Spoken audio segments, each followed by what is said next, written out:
Bonsoir à tous et merci de nous avoir rejoints aujourd'hui pour la table ronde des experts organisée par Riskintel en partenariat avec Samsic. Aujourd'hui, nous avons 4 experts autour de la table. David Flamand, responsable prévention et protection site du groupe Renault. Jean-Philippe Bellillon, directeur de métier sûreté, directeur de grands comptes EMEA du groupe Samsic. Colonel Patrick Perrault, coordinateur d'intelligence artificielle dans la Gendarmerie nationale. Et Thierry Orozco, président du groupe Obvious Technologies et ancien membre du GIGN. Merci de nous avoir aujourd'hui rejoints pour une thématique qui est celle de la sécurité privée. Est-ce que les innovations technologiques sont l'avenir de l'homme? Avant de commencer cette thématique, il serait intéressant de comprendre quels sont les enjeux plus précisément de ces thématiques. Et là, je vais laisser la parole notamment à Patrick Perrault pour ouvrir cette table ronde. Alors, merci tout d'abord, je commence par ces propos liminaires à Samsic. Merci à Riskintel pour l'organisation de cette table ronde sur un sujet qui est plus structurant pour la vie. Alors, l'innovation technologique, en elle, elle porte une notion d'efficacité. L'innovation technologique, ça veut dire améliorer les processus existants. Améliorer les processus existants au sein de la Gendarmerie nationale, ça se traduit comment? Ça se traduit par améliorer la protection de nos citoyens et améliorer le travail du gendarme. Améliorer la protection de nos citoyens, alors on fera quelques cas d'exemple, c'est quoi? C'est utiliser l'intelligence artificielle pour mieux anticiper un certain nombre d'événements, ça peut être l'évolution de la délinquance ou ce type de problématiques. Protéger le gendarme, ça peut être utiliser des drones pour intervenir dans des milieux hostiles, pour déporter les yeux sur des interventions particulièrement sensibles. Protéger le gendarme, c'est aussi utiliser les objets connectés qui permettent aujourd'hui de capter beaucoup plus d'informations et de permettre aux gendarmes de mieux anticiper la menace à laquelle il doit faire face. Donc la gendarmerie est résolument engagée dans cette politique d'innovation et on aime à dire, hein, innover aujourd'hui, c'est protéger demain et c'est vraiment ce qu'on cherche à faire aujourd'hui au sein de l'institution. Merci. Alors, il est vrai que l'innovation technologique, c'est un terme très vaste qui regroupe pas mal de concepts. Aujourd'hui, on avait envie de se concentrer beaucoup plus sur les nouvelles technologies, celles que l'on peut retrouver sur le marché ou celles qui sont à venir. Et du coup, pour vous, Jean-Philippe Bellillon, quels sont les enjeux de ces nouvelles technologies dans les métiers de la sécurité? Merci beaucoup de nous inviter ce soir et puis bonsoir à tous.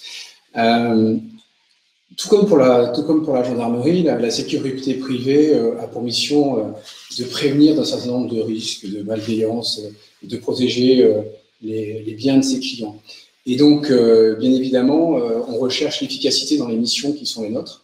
On recherche l'efficacité en faisant en sorte que nos agents puissent se consacrer à l'essentiel de leur mission et en se dégageant de tâches superflues. C'est pour ça que l'innovation technologique intégrée à leur quotidien, que ce soit les équipements qu'ils portent sur eux, le confort de l'intervention, que ce soit les équipements avec lesquels ils vont travailler pour faciliter la partie détection et la prévention. Tout ça est une approche aujourd'hui qui est totalement intégrée dans la sécurité privée, en particulier chez Samsic, et on essaie d'anticiper au mieux les besoins de nos clients. D'ailleurs, on a au sein de Samsic une entité totalement dédiée à l'intelligence artificielle, une quarantaine de personnes qui travaillent sur l'utilisation de la data au profit du groupe Samsic, bien évidemment, et au profit des agents de sécurité pour être plus efficaces sur le terrain. Merci. Alors, je pense qu'il serait intéressant de faire un panorama des technologies aujourd'hui dont on parle beaucoup dans les médias, et notamment celle des drones. Donc, vous, Patrick, concernant les drones, quelles sont les innovations qui vous ont le plus marqué et qu'est-ce que vous imaginez en termes d'utilisation? Alors, les drones, ce qui est étonnant aujourd'hui, c'est quand même l'étendue du champ des applications. On a des drones militaires de longue portée qui sont capables d'aller très loin. On a des micro-drones dans les unités d'intervention pour des missions extrêmement spécifiques. Et on a le drone de Monsieur Tout-le-Monde qui permet à un enfant de 10 ans de filmer, de s'amuser avec un drone. Donc ce champ applicatif des drones est quand même assez étonnant parce que ça rend difficile sa régulation. Et ce qui est évidemment intéressant en matière d'évolution des drones, c'est tout ce qui est la capacité à embarquer des systèmes intelligents. Ça peut être la détection d'obstacles, ça peut être la détection de gestes ou d'objets qu'on peut voir vus d'en haut pour identifier éventuellement alors des cibles potentielles, mais éventuellement des situations dangereuses, et la capacité à embarquer des capteurs. Et les drones, c'est aussi de plus en plus d'autonomie. Hein. On a des drones aujourd'hui qui, dans la durée, sont capables de tenir très longtemps. Et demain, vers quoi on va? Ben, peut-être, en ce qui nous concerne, si je voudrais souligner un point aussi dans le champ applicatif des drones, on a mis en œuvre récemment un drone qui vous montre cette diversité des applications, un drone pour l'analyse des scènes de crime, un drone qui navigue avec de l'hélium. C'est-à-dire qu'on n'a plus les hélices, il est donc télépiloté, mais autopiloté, mais il navigue avec un ballon d'hélium au-dessus de lui pour ne pas contaminer la scène de crime. Donc là, c'est encore une évolution de l'utilisation des drones. Et effectivement, je crois que demain, ce qu'il faut penser, c'est des drones de plus en plus rapides, des drones qui embarquent de plus en plus d'intelligence et des drones de plus en plus furtifs. Parce que là aussi, c'est une des difficultés qu'on peut avoir, nous, vis-à-vis de nos adversaires. C'est comment lutter contre les drones qui sont aujourd'hui utilisés en maintien de l'ordre, non pas par les forces de sécurité, mais par l'adversaire, parce qu'eux ne respectent pas les cadres d'emploi des drones. Donc ça, c'est une difficulté pour nous. Et puis la furtivité du côté gendarmerie, c'est pour intervenir sur des interventions particulières. Ça peut être aussi particulièrement utile. Merci beaucoup. Et vous, David Flamand, qu'est-ce que vous en pensez de cette technologie du drone? Tout d'abord, merci Yasmine pour l'invitation. Merci chez SMSIC de m'avoir invité à cette table ronde. Moi, ce qui m'a le plus marqué dans le domaine du drone, c'est la possibilité de le rendre autonome. En 2019, nous avons eu l'opportunité, en partenariat donc avec SMSIC et la société qui conçoit ce drone autonome, de faire une étude. C'est une révolution tant sur le plan, on va dire, technologique, mais également sur le plan de la réglementation. Il faut savoir que cette solution qui nous a été présentée est une solution unique en Europe et qui est validée par donc, la Direction générale de l'aviation civile. Ce qui a également attiré notre attention, c'est que ce drone autonome vient très facilement s'interfacer avec nos dispositifs de sécurité existants. Alors, dans un dispositif de sécurité existant, on parle bien évidemment de l'être humain, les opérateurs, les agents de sécurité, mais également de tout ce qui est détection électronique, comme la détection d'intrusion, la détection incendie, ou bien même tout ce qui est géolocalisation de PTI. Enfin, un critère qui nous a aussi captivés, c'est que l'utilisation est très simple de ce drone. Et c'est important pour nous, comme vous le disiez, c'est qu'il ne s'agit pas d'interfacer ou de rajouter un système pour complexifier nos processus. C'est surtout pour simplifier les décisions qui peuvent être prises en termes d'intervention qui génèrent déjà du stress pour les agents.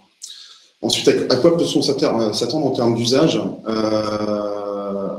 Alors, c'est un peu prématuré, hein, l'automatisation d'un drone est un monde extrêmement nouveau. L'évolution technologique va vite. Pour moi, ça reste encore une évolution naissante sur ce domaine. Je resterai donc prudent, mais tout ce qu'on a pu voir lorsque cette démonstration nous a été présentée, c'est tout d'abord la possibilité de rajouter très rapidement une caméra déportée sur n'importe où sur notre site. Alors, c'est un site qui, aujourd'hui, à Haut-Beauvois, fait 640 hectares et qui comporte 58 km de pistes, avec tous les risques associés que peuvent avoir donc des risques routiers hein, sur les pistes. Et cette solution, même au-delà de ces pistes, nous permettrait, comme vous le disiez tout à l'heure, en termes d'intrusion, de mettre en sécurité nos agents de sécurité. Alors, vous, Jean-Philippe Bellion, c'est vraiment votre cœur de métier. Alors, quels sont les usages qu'on peut imaginer en termes de drones? Les usages, ils sont quand même multiples aujourd'hui. D'abord, on a des drones aériens, on a des drones terrestres. Souvent, on a l'habitude de dire drone et tout le monde lève la tête pour regarder ce qui se passe au-dessus. Non, les drones, ils sont navals, ils sont terrestres, ils sont aériens. Donc, les usages peuvent être absolument multiples. Et je pense que c'est dans la manière d'approcher cette problématique avec nos clients.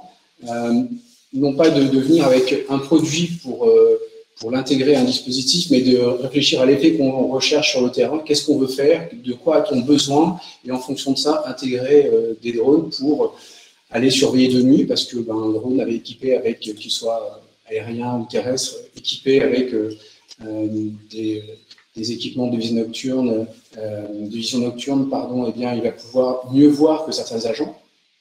Il va pouvoir effectivement, comme vous l'avez dit très justement, se déporter sur un point rapidement et pouvoir faire un point de situation au niveau du PC de sécurité. Donc, il y a une facilité d'intervention. Donc, les usages sont assez multiples. Et puis, ce qui est intéressant sur ces dernières années, c'est de voir que les drones, quand même, pour résumer un peu ce que disent mes camarades, d'abord, c'est l'autonomie des drones. On a quand même une autonomie aujourd'hui qui est intéressante, puisque les drones vont se recharger tout seuls. Il y a 10 ans, c'est plus le cas. Donc, autonomie des drones, la capacité à embarquer des technologies qui vont vraiment apporter quelque chose à la mission. Et puis après, il y a la convivialité et la facilité avec laquelle les agents sur le terrain vont pouvoir les utiliser pour travailler avec. Et c'est bien une complémentarité homme et technologie. J'aimerais parler aussi des robots de sécurité. Donc, c'est une technologie tangible, en fait, puisque si je comprends bien, SAMSIC a développé aussi donc, un robot de sécurité. Alors, quels sont aujourd'hui vos retours de clients, vos retours de terrain?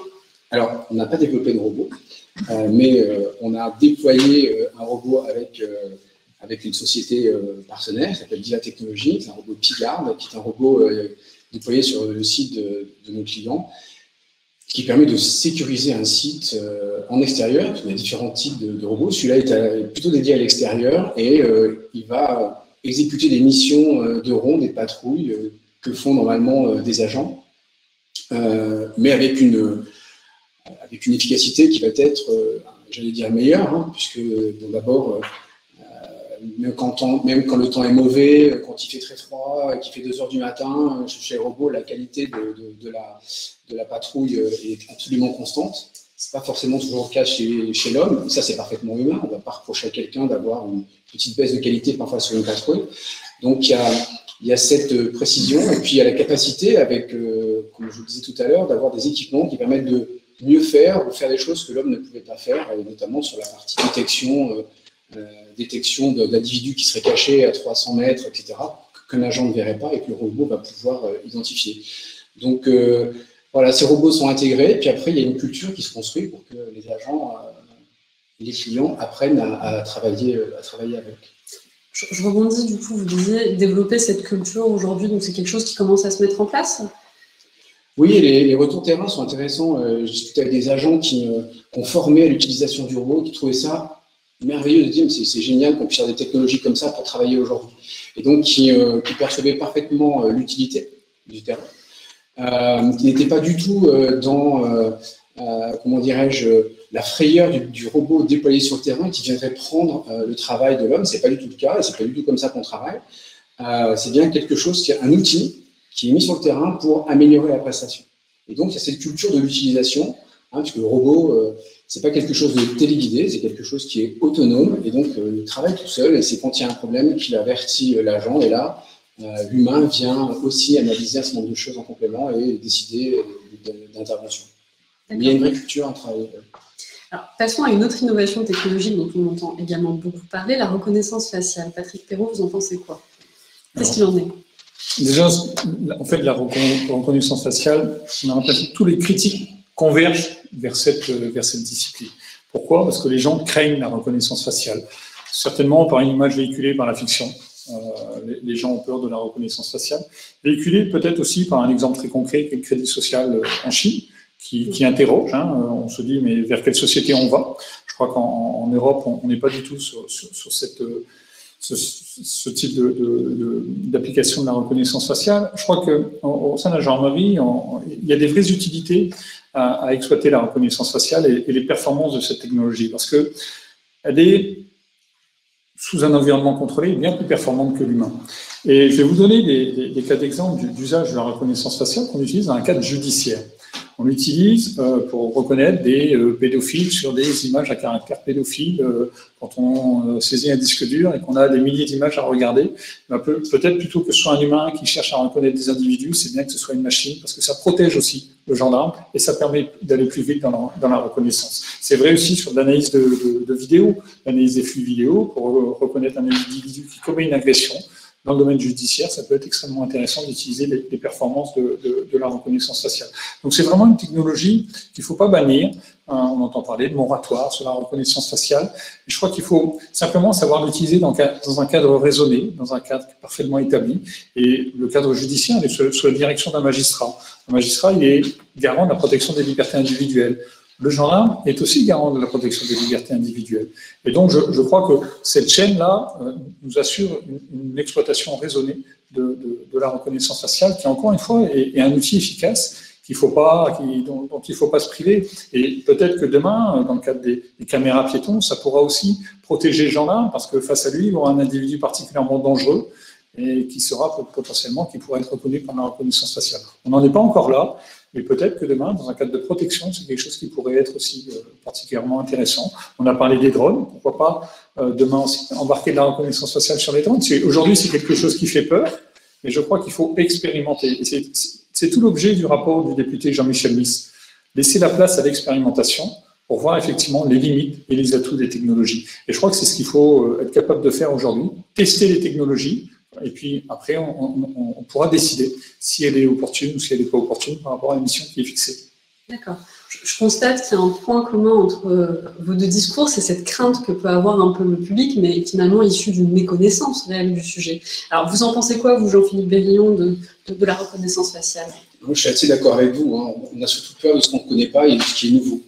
Parce que on est plutôt confortable dans des choses, des technologies qu'on maîtrise. Alors, c'est quelque chose de nouveau, c'est quelque chose, la reconnaissance faciale qui est arrivée à travers parfois une imagerie dans des films et autres qui peut faire craindre à une intrusion dans la vie privée, mais qui en fait est un moyen de prévention et un moyen de détection et un moyen d'anticipation pour les forces de sécurité en général. Bien évidemment pour la gendarmerie et la police, mais en fait pour les forces pour la sécurité privée, c'est exactement la même chose. Sur tous les lieux où la sécurité privée mène et opère des missions de sécurité, que ce soit les centres commerciaux, que ce soit les centres de loisirs, que ce soit les cinémas, que ce soit beaucoup d'endroits aujourd'hui, eh bien, le risque, la menace, vous parliez de prédateurs sur des femmes, des enfants ou peu importe, ces prédateurs sont absolument partout. Donc, il est bien évident que ces technologies, effectivement bien encadrées réglementairement, et c'est le cas en France pour le coup, apportent quelque chose de vital pour une meilleure sécurité sur le terrain. Donc, la sécurité privée on rejoint parfaitement cette logique-là, c'est de trouver les bonnes technologies de façon à ce que la prévention que nous sommes là aussi pour réaliser se fasse le mieux possible. D'accord. Si je peux peut-être ajouter aussi, c'est une modalité biométrique qui n'est pas intrusive. C'est-à-dire que ce n'est pas une captation de l'iris, ce n'est pas une empreinte digitale, c'est une simple caméra. Donc, ce n'est pas intrusif pour la personne. Et pour la surveillance de sites sensibles, avec l'accord des personnes qui ont accès à ces sites sensibles, c'est quelque chose qui peut tout à fait être déployé et pour faciliter les entrées sur ces sites, plutôt que d'aller mettre son empreinte, plutôt que d'aller avoir une captation par l'iris ou de présenter une pièce d'identité. Ça pourrait se faire en flux continu par la reconnaissance faciale. D'accord. Alors là, on a mis un petit peu en avant des innovations, des technologies dont on entend beaucoup parler dans les médias. On va essayer de se projeter. Thierry Orozco, quelles sont pour vous les évolutions logicielles à surveiller? Alors d'abord, merci de me donner l'occasion de m'exprimer sur un sujet qui m'est cher, celui des nouvelles technologies du numérique, est-ce qu'elles peuvent apporter au monde de la sécurité? C'est un sujet sur lequel je travaille depuis quelques années et merci de me donner la parole. Alors la première chose, c'est que tout le monde parle de la même chose ici, de la data. Jean-Philippe en a parlé, la data, la donnée. Cette donnée, on récolte de la donnée, c'est pour en faire quelque chose. On ne récolte pas de la donnée, on ne récolte pas de l'image, on ne récolte pas avec un drone de la donnée pour ne rien en faire. C'est pour amener à une décision, c'est pour amener à de l'action. Donc la première chose à faire dans les futurs logiciels, selon moi, qui vont avoir à travailler, c'est la gestion de cette donnée. Comment vais-je faire pour agglomérer de la donnée qui vient de capteurs différents? On parle par exemple du contrôle d'accès, on peut parler d'une caméra, on peut parler de ce que peut apporter un drone qui porte différents types de capteurs. Pour tout ça, il va falloir le gérer, le fusionner et le présenter à quelqu'un. Ce quelqu'un, c'est une personne qui est un professionnel du monde de la sécurité, public ou privé, mais qui n'est pas un ingénieur informatique. Cette personne, on l'a dit, il peut être dans une situation de stress face à un incident, puisqu'on lui signale qu'il y a une alarme. Il faut réagir, il faut faire quelque chose, il faut revenir à la normale. Et là, on doit aider cette personne de façon à ce que la donnée soit facilement compréhensible et utilisable. Alors, on a tous dans notre poche un outil qui résume ça, c'est le smartphone.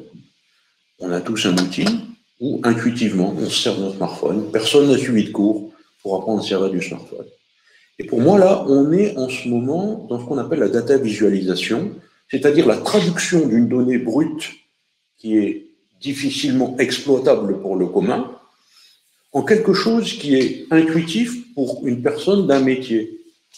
Ça va donc commencer par cette data visualisation, et on voit apparaître, pas encore en France, mais dans d'autres endroits dans le monde, notamment au Moyen-Orient, une nouvelle notion qui s'appelle le jumeau numérique ou le digital twin. C'est-à-dire qu'on ne représente plus un objet, par exemple cette pièce, de manière symbolique, on va la représenter telle qu'elle est, telle que je la vois. C'est-à-dire que l'utilisateur final, s'il y a l'ascenseur, il n'y a pas marqué « l'ascenseur est au 4e étage ». Il voit l'ascenseur monter et descendre au 4e étage. On ne traduit plus des choses, on regarde et on travaille simplement avec ses yeux. Et là est l'avenir, parce qu'on va avoir de plus en plus de données, de plus en plus d'informations, de plus en plus travaillées, et il va falloir le faire le plus vite possible et de manière compréhensible, tout en restant sur son métier. On ne va pas apprendre à la personne à devenir un ingénieur informatique, à chercher dans des menus déroulants. Non, il faut agir vite, bien, efficacement dans son cœur métier. D'accord. Et concrètement, quel est l'apport de l'intelligence artificielle, David Flamand? Alors, effectivement, je vais un petit peu compléter ce que vient de dire mon camarade. J'ai très récemment écouté une conférence de Luc Julia, qui vient d'intégrer le groupe Renault il y a à peu près 6 mois. Alors pour ceux qui ne connaissent pas Luc Julia, c'est celui qui a conçu Siri, on parlait de smartphone. Il a une vision très pragmatique. Alors, avant tout, lui, l'intelligence artificielle, il ne parle pas d'intelligence artificielle, mais il parle d'intelligence augmentée. Alors, on peut l'appeler comme on veut. Mais il ressort que de cette conférence, on parlait tout à l'heure de data, il est nécessaire, pour bien maîtriser cette intelligence artificielle, d'avoir des régulateurs de data et d'énergie. Alors, l'énergie, ça m'a un peu surpris quand il a dit ça, mais je ne sais pas si vous vous rappelez, en 2016, il y a une machine qui a été conçue par Google, qui était face à un champion du monde de jeux de Go, hein, c'est un jeune coréen. Et cette machine, quand on regarde un peu plus près cette machine, elle est composée de 2000 CPU, enfin 2000 ordinateurs, l'équivalent de 440 kWh, face à un jeune coréen qui est champion du monde et qui lui consomme que 20 Wh. Voilà. Donc c'est un peu impressionnant, et donc ces phénomènes d'énergie, il faut savoir le maîtriser, je pense, dans l'exploitation de l'intelligence artificielle. Pour résumer cette intervention, il est clair que l'intelligence artificielle ne peut être efficace que lorsque c'est l'humain qui décide comment l'utiliser. Ça rejoint ce que vous disiez tout à l'heure. Et très concrètement, dans notre métier, ça doit se traduire par une expression de besoin qui découle soit d'une étude de vulnérabilité sur des sites bien sensibles et des installations bien critiques, ou bien de rétex, de retour d'expérience, suite à des incidents qu'on aurait pu avoir sur nos sites. Si l'intelligence artificielle qu'on vient rajouter dans un système, et ça je l'ai déjà évoqué tout à l'heure, permet d'augmenter les capacités d'analyse de manière simple et intelligente, comme s'affranchir de tous les risques liés au pilotage d'un drone, hein. Donc les risques, ce sont des risques météorologiques, de trajectoire de vol, de décollage et d'atterrissage. Alors oui, l'utilisation pour moi de l'intelligence artificielle peut être bénéfique. D'accord. Et vous, Thierry, pour vous, quel est l'apport de l'intelligence artificielle? Alors, on l'a dit, il y a beaucoup de données qui arrivent. Il y en aura de plus en plus, et ça va aller de manière vraiment, je pense, dans notre vie, même dans notre vie privée, ça va aller de manière exponentielle. Or, dans les métiers de la sécurité, on voit qu'il y a un paradoxe. Je vous donne de plus en plus d'éléments pour prendre une décision, et en même temps, je vous demande d'aller plus vite. Donc, l'intelligence artificielle, pour moi, c'est là où elle va me permettre d'avoir, j'aime bien cette notion d'intelligence augmentée, c'est-à-dire de permettre de faire ce bond en avant. Elle pense comme moi, mais comme si j'avais 500, 600 cerveaux qui pensent comme moi et qui me permettent en une fraction de seconde de faire ce que j'aurais mis très longtemps à faire. Et c'est sans doute pour moi le point de passage obligatoire si on développe de plus en plus de capteurs numériques. Sans ça, on n'y arrivera pas. Alors je vais donner un exemple simple. On voit parfois des salles de commandement dans des forces de police ou dans des grands centres opérationnels de grandes entreprises où vous avez 1000 caméras, 500 caméras, 300 caméras et vous avez 200 écrans. Pensez-vous un seul instant qu'on mette 200 personnes pour regarder les 200 écrans ou qu'une personne va regarder 20 écrans? On voit bien qu'il y a la limite physiologique face à une avalanche de données, et à un moment, il faut bien que l'homme soit aidé par la technologie pour faire ce qu'il sait faire, c'est-à-dire prendre une décision et agir. D'accord. Donc finalement, intelligence artificielle, intelligence augmentée, on permet d'aller plus loin, beaucoup plus vite, beaucoup plus de précision. Jean-Philippe Bellillon, vous partagez cet avis? Oui, absolument. C'est quand même, je ne vais pas paraphraser ce que viennent de dire mes petits camarades, je rejoins parfaitement cette vision-là. Hein. C'est quand même permettre d'aller plus vite dans la prise de décision, de comprendre ce qui se passe. Alors, de la façon la plus conviviale possible, hein, c'est-à-dire que, comme le disait très très justement Thierry, hein, on visualise, on peut expliquer ce qui est en train de se passer, mais la personne le visualise et comprend tout de suite, et elle est capable après de prendre une décision ou de mettre en œuvre un process. Je vais vous donner un exemple, parce que j'ai eu la chance il y a quelques années de piloter un projet de drone naval, et on s'est d'abord posé la question de ce qu'on voulait faire avec et comment on voulait travailler avec. Et donc ce drone naval avait il a toujours d'ailleurs, puisqu'il est déployé en golfe de Guinée, pour mission de protéger des plateformes offshore ou des bateaux. Et à un moment donné, qu'est-ce qui se passe? On a un hostile ou une détection d'intrusion et on doit décider d'envoyer le drone. Et donc on a décidé que dans le process, l'humain ne prendrait pas la décision de faire partir le drone, mais que automatiquement la détection d'un incident ferait partir le drone parce que la réactivité était la plus importante. Et qu'on ne voulait pas que l'humain se pose trop de questions, donc le drone s'en va. Par contre, à l'arrivée sur zone, sur l'évaluation, la compréhension de ce qui se passe et sur la fin de mission, alors c'est l'humain qui vient valider le process et qui rapatrie ou pas le drone qui a été envoyé. Donc ça, je rejoins complètement mes camarades sur la capacité à anticiper, aller plus vite et à répondre avec la bonne solution à un incident. Merci. Alors, je finis par vous, Patrick Perrault, sur cette question, puisque vous êtes coordinateur de l'intelligence artificielle au service de transformation de la gendarmerie nationale. Donc, quel est votre avis? J'imagine que c'est un avis qui est un petit peu commun, mais... Bien sûr, je vais rejoindre ce qui a été dit, mais moi, j'aime dire que l'intelligence artificielle, c'est une sorte d'ODI, un objet difficilement identifiable. Pourquoi? Parce qu'il n'y a pas de définition d'intelligence artificielle, ou plutôt, il y en a plusieurs. Et vous avez précisé, je suis affecté au service de la transformation parce qu'on considère que l'intelligence artificielle, chez nous, ce n'est pas un outil informatique. C'est un vecteur de transformation de notre organisation au profit de la protection. C'est-à-dire que l'idée, c'est d'agir en proaction plutôt qu'en réaction, ou plutôt en complémentarité de notre capacité de réaction. Et c'est vraiment une nouvelle appréhension dans la façon de travailler. Et dès lors, on a adopté une vision 360 de l'intelligence artificielle. On a le développement parce qu'on veut comprendre comment ça fonctionne. Et je crois qu'aujourd'hui, c'est essentiel que les forces de sécurité intérieure comprennent comment fonctionne l'intelligence artificielle, que ce ne soit pas une boîte noire. Mais on a aussi un parcours de formation qu'on est en train de mettre en place parce qu'il faut former les gens à cette décision augmentée ou à cette intelligence artificielle. On travaille sur l'aspect éthique, l'aspect juridique, comment le cadre juridique va pouvoir évoluer pour accompagner tous ces efforts dans le but, encore une fois, de mieux protéger le citoyen. Et puis, sur l'organisation, le management, parce que l'intelligence artificielle aussi a des attraits pour nos personnels. Alors, qu'est-ce que ça va nous apporter concrètement? Ça a été dit sur l'aspect de décision. C'est une aide à la décision qui est phénoménale. Ça a été précisé, il y a beaucoup plus de données à appréhender aujourd'hui. L'homme ne peut plus le faire. On peut penser qu'il saura le faire, il ne peut plus le faire. Donc l'intelligence artificielle nous apportera ça. Qu'est-ce que l'intelligence artificielle? En fait, elle est capable d'effectuer des tâches très spécialisées. L'homme, lui, est capable d'effectuer des tâches très généralisables. Ça, l'intelligence artificielle ne le possède pas encore. Par contre, sur les tâches spécialisées, elle est bien plus forte que nous. Et donc, souvent dans la définition, on dit qu'elle cherche à imiter le raisonnement humain. Elle ne cherche pas à l'imiter. Et ce serait stupide de la part de l'humain de créer une machine qui cherche à l'imiter. Si on crée une machine, autant qu'elle cherche à nous dépasser sur un certain nombre de fonctionnalités.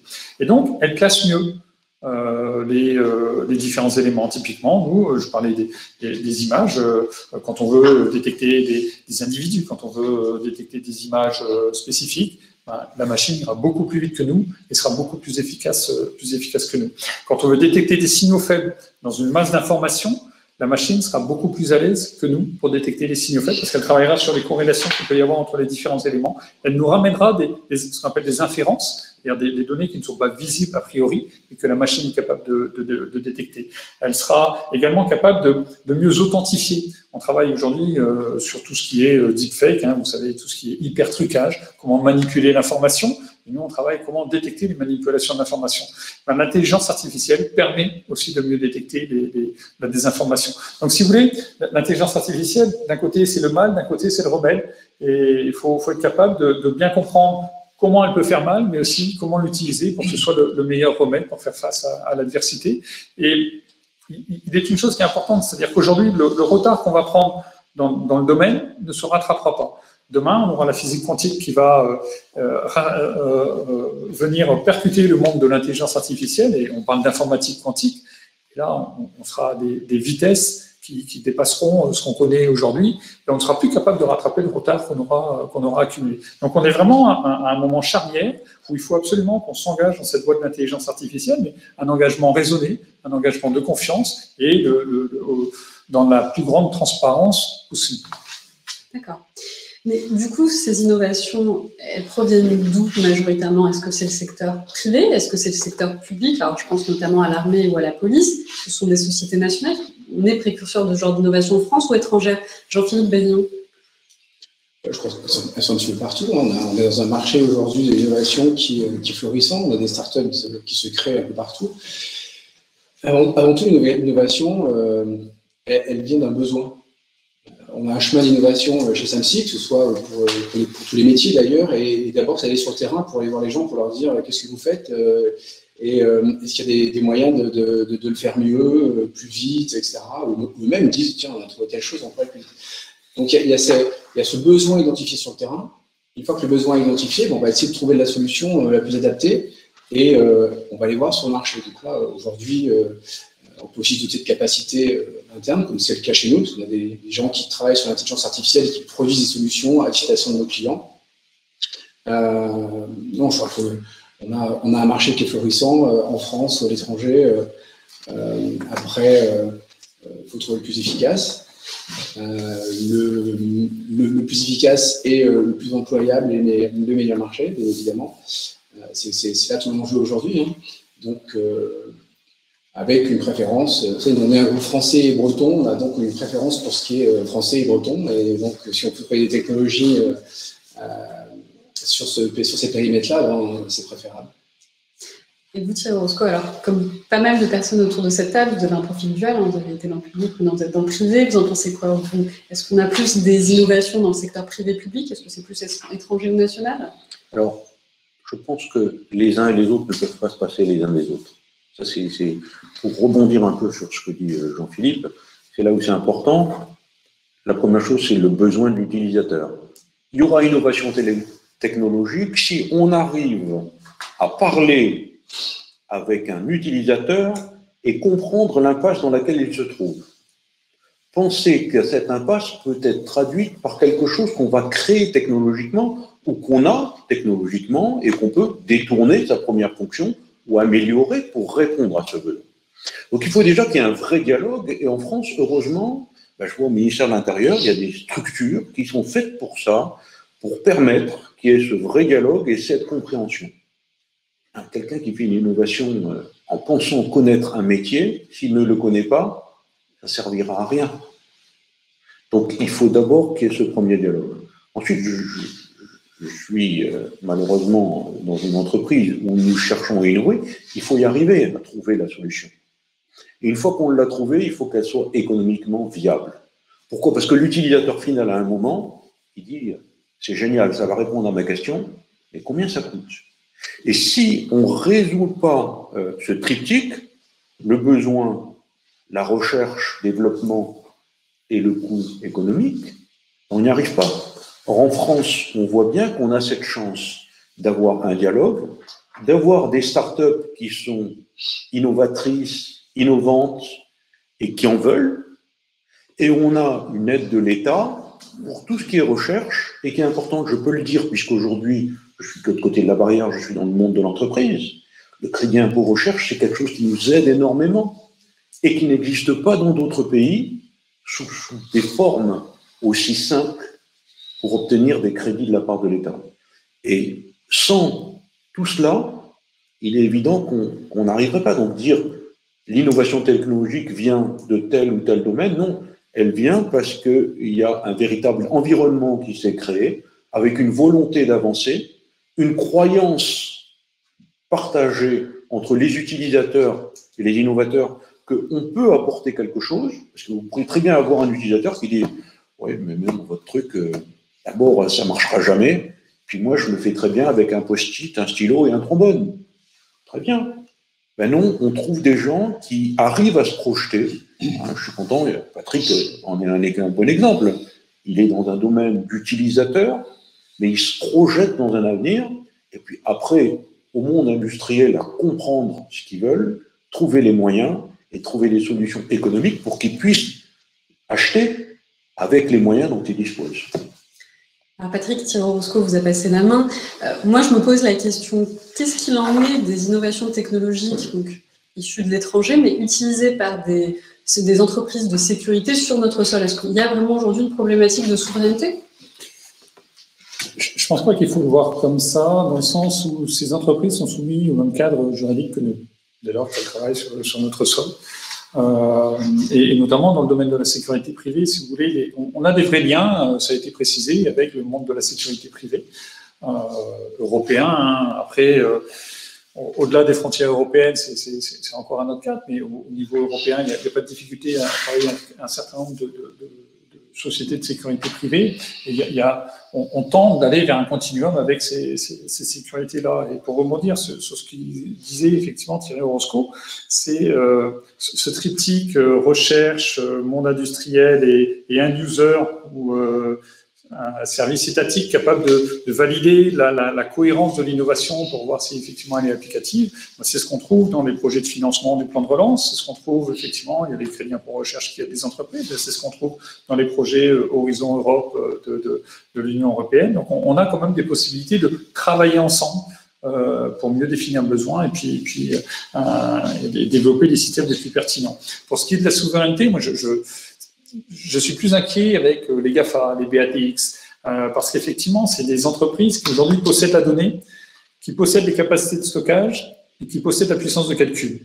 Aujourd'hui, vous allez dans n'importe quelle école d'ingénieur, n'importe quelle université, ce sera Microsoft, ce sera Google qui leur met à disposition les outils pour faciliter les calculs, qui leur met les clouds pour stocker leurs données. Ce n'est pas l'État qui le fait, c'est effectivement ces géants du numérique. Donc, ils ont une donnée extrêmement conséquente. Avec la donnée qu'ils ont, ils peuvent déjà faire énormément de choses, même s'ils n'ont pas notre donnée propre de sécurité, ils peuvent déjà faire beaucoup de choses. Et je crois que alors, il ne s'agit pas d'opposer l'État au GAFA, parce que c'est pas le but, la finalité n'est pas la même. La finalité de l'État, c'est de mieux vivre ensemble, c'est le bien commun. La finalité du géant du numérique, c'est quelque chose de plus économique. Donc, il ne s'agit pas de les opposer, la finalité est simplement différente, mais l'État doit effectivement veiller à préserver des secteurs régaliens. La sécurité, je dirais que dans son sens global, elle est régalienne. Et après, il y a des domaines qui sont certainement plus régaliens que les autres. Donc, c'est ce travail qu'il faut être déjà capable de faire et de préserver vraiment, dans ces domaines, le caractère régalien. Ça veut dire que, parmi les forces de sécurité intérieure, il faut être capable aussi non pas simplement d'utiliser des systèmes, mais de les comprendre, de les développer. Ça n'empêche pas d'acheter des solutions du commerce, bien au contraire. Mais pour nous, c'est intéressant de challenger les sociétés privées pour que leurs produits répondent parfaitement à notre besoin. Si on n'a pas cherché à développer un système, que ce soit dans le domaine de l'identification d'images, par exemple, ou de la classification d'images, et on a une société qui nous propose son produit, on va dire c'est formidable, et puis on ira acheter si économiquement c'est viable. Mais si on a cherché à développer nous-mêmes le système, on comprendra les failles potentielles qu'il y a. Et je crois que c'est important qu'on ait la souveraineté, c'est pas simplement préserver les sociétés françaises et acheter les sociétés françaises, c'est plutôt s'assurer aussi qu'on comprend exactement l'aspect scientifique, la technologie, et qu'on ne se laisse pas envahir par les GAFA sur ces volets-là. D'accord. Et vous, Jean-Philippe Balion, est-ce que vous partagez cet aspect, en tout cas de la vision, problématique ou non, finalement, que peut poser la souveraineté lorsqu'on parle de technologies développées à l'étranger? Bon, déjà, qu'on utilise des technologies françaises développées à l'étranger. Tout à l'heure, je vous expliquais qu'un robot fabriqué en Suisse, typiquement, elle respecte toute la même réglementation et même la législation en France. Donc, on a quand même en France des garde-fous qui font qu'on ne peut pas faire n'importe quoi avec les technologies qu'on utilise. Et ça, c'est c'est quelque chose qui est voué à perdurer. Donc, ça, c'est la première chose. La deuxième chose concernant les technologies, qu'elles viennent de France ou d'extérieur, à un moment donné, on revient un petit peu à la question précédente, c'est de dire qu'il va falloir trouver la technologie la plus efficace, au meilleur coût. Et là, parfois, on va pouvoir se tourner vers quelque chose qui vient d'étranger. Donc, on est sur fondamentalement quelque chose concurrentiel. Hein, on revient sur ce que disait Thierry, il y a un triptyque, le besoin, l'identification d'une technologie qui est applicable, et puis après, il y a effectivement une capacité à créer de la valeur, parce que c'est quand même ça qui est important en matière de sécurité privée, c'est la création de valeur pour nous et nos clients, au-delà de la création de valeur opérationnelle sur le terrain, mais après, faire de la sécurité mieux et moins cher. D'accord. J'aimerais qu'on parle un petit peu du rôle de l'humain.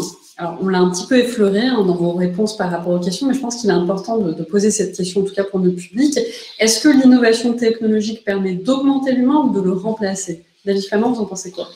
Alors, je pense effectivement, donc, dans notre métier de sécurité globale, il faut distinguer deux choses. On a ce qu'on appelle de l'autre côté la prévention des risques, et je pense que très clairement, quand on aborde cette notion de prévention des risques, l'humain doit rester au cœur de notre métier.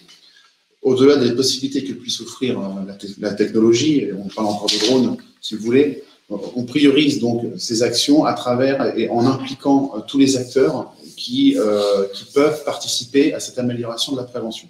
Quand je dis tous les acteurs, ce ne sont pas que les acteurs de la sécurité, mais également nos collaborateurs sur nos sites qui contribuent à cette efficacité. Un exemple concret, très récemment, donc, au sein du groupe, nous avons déployé nos efforts pour augmenter la prévention au niveau de la rédaction des permis de feu. Alors, c'est plus un domaine incendie qu'intrusion, mais on voit là que tout l'humain prend sa notion et prend sa place dans la sécurité. Mais si je prends exactement le même exemple, c'est-à-dire que lorsqu'on rédige un permis de feu, lorsqu'on fait des travaux par point chaud, nous devons, nous, agents de sécurité, sécurité et agents de sécurité, vérifier à ce que ces travaux par point chaud ne repartent pas. Donc, il y a une ronde dans les maximum, je crois, 2 heures après les travaux par point chaud. On peut imaginer qu'on utilise une nouvelle technologie, et encore une fois, je fais référence au drone, qui permettrait d'aller vérifier si des points chauds existent à travers une caméra thermique, donc toute une technologie embarquée. Donc, pour répondre à cette question, je pense que effectivement, ça augmente plus l'humain qu'elle ne puisse le remplacer, en fait. D'accord. Et vous, Thierry Orozco, vous en pensez quoi? L'homme reste le bien le plus précieux. Il n'y a pas d'équipement qui vaille un homme, qui vaille dans sa valeur et qui vaille dans sa valeur opérationnelle. Alors, on va revenir peut-être à un passé pas trop lointain, mais quand le monde militaire a créé des drones volants, simplement parce que la hantise de toute armée de l'air, de voir un de ces avions abattu en territoire ennemi et qu'il y ait un pilote qui soit abattu en territoire ennemi. Donc de dire j'envoie un drone qui va faire du travail en territoire ennemi, je n'expose pas ce que j'ai de plus précieux, mon pilote. Donc on remet bien l'homme au centre, on revenait tout à l'heure, et après la technologie, elle doit être là, pour aider l'homme à aller plus vite, et puis il y a des endroits où l'homme est tellement précieux que je veux plutôt que le peu de temps dont il dispose, il se consacre à ça que j'estime être le cœur de son métier, plutôt qu'à des tâches annexes qu'il fait, et la machine pourrait le faire, laissons la machine le faire. L'homme est le bien le plus précieux. Finalement, ce que vous dites, c'est que l'innovation technologique est un allié privilégié de l'homme. Exact. Jean-Philippe Berignon, est-ce que vous partagez cet avis? Oui, je partage absolument cet avis, parce que l'humain, effectivement, c'est l'essentiel, c'est le cœur du réacteur. Si je prends un exemple, il y a quelques années, vous aviez sur un périmètre à surveiller, à chaque coin du périmètre, vous avez une petite guérite ou une petite tourelle avec un agent de surveillance, un agent de sécurité ou un militaire qui surveillait face à l'horizon pour identifier une agression potentielle ou quelqu'un qui aurait voulu rentrer sur un périmètre qui lui était interdit. Et puis on a créé la vidéosurveillance, on a remplacé ces gens-là par de la vidéosurveillance, et le métier de la sécurité n'a pas fondamentalement disparu. Et puis, les agents de sécurité sont toujours là sur le terrain. Et aujourd'hui, on a des caméras qui arrivent en complémentarité des hommes. Et puis, l'innovation, la technologie avance. Et aujourd'hui, on a d'autres solutions qui viennent améliorer l'efficacité des missions sur le terrain, qui viennent renforcer ce que vont faire les agents au quotidien, qui vont les dégager d'un certain nombre de tâches ingrates et peut-être les recentrer sur des tâches avec une plus forte valeur ajoutée. Est-ce qu'un agent qui est sur un site, à l'entrée d'un site principal, l'essentiel de sa mission pour lui, c'est de contrôler si quelqu'un a un badge et de le laisser passer, ou est-ce qu'une machine ne peut pas le faire et l'agent n'est pas là pour superviser, regarder un peu plus loin et identifier une menace potentielle ou un incident potentiel? Et là, il va avoir, à mon sens, plus de sens à son métier et plus d'intérêt à faire son bilan. Donc, absolument, vient renforcer l'humain. Et sans humain, il n'y aura pas de technologie qui pourra fonctionner correctement. Alors, Patrick Perrault, vous aviez, à un moment donné, lors de nos échanges, sorti une phrase qui était très intéressante. L'innovation technologique est-elle l'avenir de l'homme, ou est-ce que c'est l'homme qui est l'avenir de l'innovation technologique? Et je pense que ça rentre dans le cadre de cette question, donc je rebondis sur cette phrase qui était très, très intéressante. Effectivement, ça rejoint la question, et je rejoins totalement ce qui a été dit. L'homme est le bien le plus précieux. Mais oui, l'intelligence artificielle, les nouvelles technologies vont remplacer l'humain dans certaines tâches, ça a été dit. Et je crois que c'est pas une difficulté. L'agriculture au 19e siècle n'était pas celle du 21e siècle. C'est Joseph Schumpeter qui parlait de destruction créatrice. Et je crois qu'on est sur cette idée-là, c'est-à-dire qu'on va perdre des fonctions, des tâches que la machine pourra faire. Et l'humain, il faut l'accompagner aussi, parce que si on ne lui permet plus de réaliser ce qui était le cœur de son métier, même si les tâches étaient assez répétitives, il faut le former, l'accompagner, pour aussi lui permettre de faire autre chose. C'est-à-dire qu'il ne s'agit pas de dire on va mettre de l'intelligence artificielle parce que la tâche est répétitive et chronophage, et puis l'humain derrière, c'est à lui de se débrouiller. Non, il faut absolument qu'on ait une politique de ressources humaines qui permettent cet accompagnement. Et c'est ce qu'on essaye de faire. Mais je voudrais insister sur un aspect aussi, c'est-à-dire que l'intelligence artificielle, il ne faut pas que l'humain s'abandonne lui-même. Parce que c'est un peu le risque. Moi, on parlait d'aide à la décision, parce que l'intelligence artificielle touchera les métiers plutôt répétitifs, chronophages, les métiers difficiles, mais elle touchera aussi les managers, parce qu'on parle d'aide à la décision, la machine va prendre une part potentielle d'analyse de la décision. Et ce qu'il faudra, c'est qu'on ait des chefs, qu'on ait des managers qui soient capables de dire non à la machine, et qui soient capables effectivement de faire jouer leur libre arbitre par rapport à ce que leur dit la machine. Et le risque qu'il y a derrière, si là encore on ne travaille pas sur la formation des cadres, c'est qu'on est le cadre qui abandonne son pouvoir de décision. Et là, ce n'est pas la machine qui pose question, c'est l'humain. C'est-à-dire que l'humain ne doit pas abandonner sa capacité de décision face à la machine. Il doit, même si la machine lui apporte un résultat probabilistiquement extrêmement important, à lui de savoir remettre en cause par rapport aux éléments de contexte, par rapport au sens commun qu'il a, par rapport au sens de l'évidence commun qu'il a. L'humain, ça a été dit, l'humain est précieux, et justement parce qu'il est précieux, il faut le placer à son juste niveau. Et je crois qu'il faut que de lui-même, il ne se dégrade pas et qu'il n'abandonne pas son pouvoir de décision. D'accord. Puisque nous mettons au cœur de cette problématique, en tout cas de cette question, l'humain, cet humain, il faut qu'il puisse également maîtriser ces nouvelles technologies. Alors, quels sont les besoins en matière de formation dans les métiers de sécurité vis-à-vis de ces technologies? David Flamand. Alors, je suis désolé, j'en reparle encore du drone autonome, mais c'est l'expérience qui m'a le plus marqué. En ce qui concerne le drone autonome, oui, il y a besoin d'une formation. Mais encore une fois, les nouvelles technologies, quand elles sont bien faites, elles rendent le travail beaucoup plus simple et donc des formations beaucoup moins lourdes. Si je prends et si je compare le pilotage d'un drone aujourd'hui, on a des formations de télépilotage qui, sauf erreur de ma part, prennent 3 semaines pour avoir son certificat, alors que aujourd'hui, les formations à travers une IHM et un outil très simple, on arrive à faire des formations en une demi-journée. Donc vous imaginez bien l'impact que ça peut avoir côté coût, en fait, puisque si je dois former sur notre site et si SAMSIC doit former sur son site une équipe où il y a 5 opérateurs, c'est 5 fois 3 semaines, ça fait 15 semaines de formation, ou alors versus 5 fois 4 heures, 20 heures de formation. Donc il y a un réel avantage lorsque la technologie est bien utilisée vis-à-vis des formations à aller dans ce sens. Voilà. D'accord. Et vous, Jean-Philippe Berillon, est-ce que vous pensez qu'aujourd'hui, on a les outils ou les institutions qui permettent de former, ou en tout cas de préparer à ces enjeux en France? Alors, en sécurité privée, la formation, c'est quelque chose de quotidien.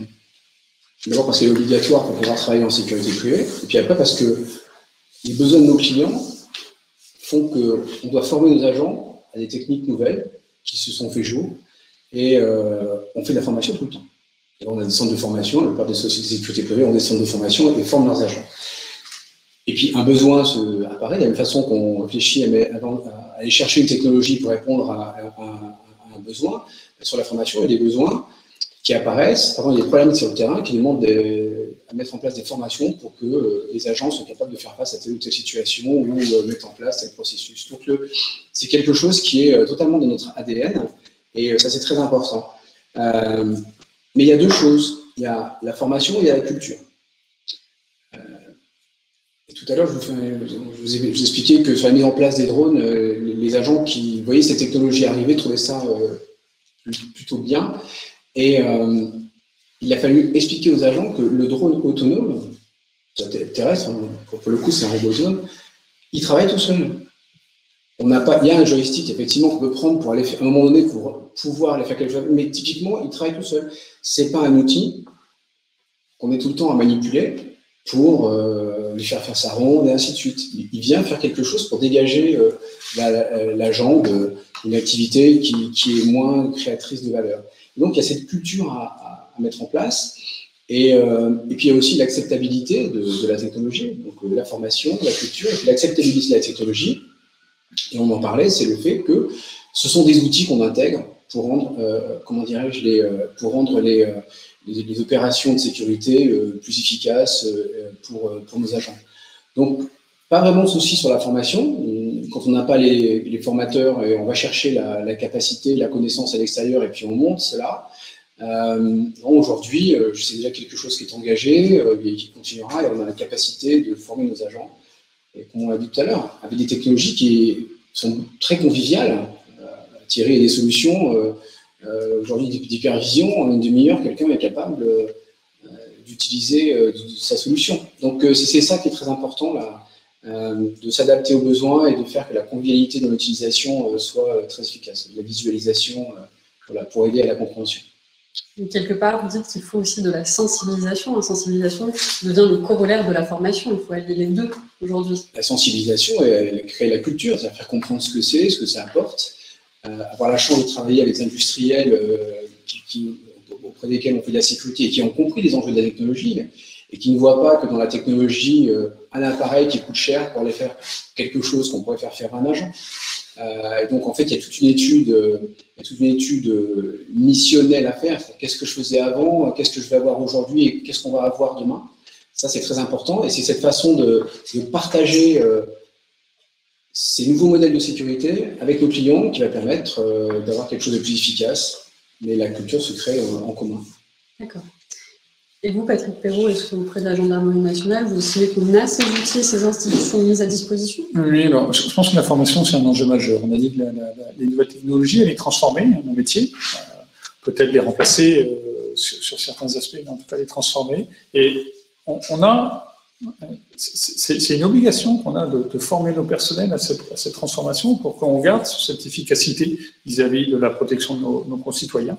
Et donc, c'est pour moi un enjeu essentiel. Et effectivement, je rejoins ce qui a été dit par Jean-Philippe sur l'aspect culturation. Et je dirais que c'est l'étape 1 ou l'étape 0 de la formation. C'est-à-dire qu'il faut absolument passer par cette étape-là. Je vais prendre l'exemple de l'intelligence artificielle chez nous. Il y a 87% des gendarmes qui ont suivi un MOOC d'Open Classroom, le MOOC Objectif IA.